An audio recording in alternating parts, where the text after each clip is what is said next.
லோகத்தில் இயேசு ஏன் பிறந்தார்? ஈன பாவிகளை மீட்கத்தான் பிறந்தார். ஈன லோகத்தில் இயேசு ஏன் பிறந்தார்? ஈன பாவிகளை மீட்கத்தான் பிறந்தார்.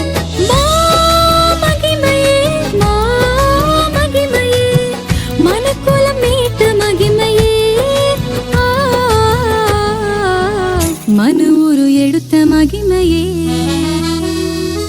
ஈன லோகத்தில் இயேசு ஏன் பிறந்தார்? ஈன பாவிகளை மீட்கத்தான் பிறந்தார்.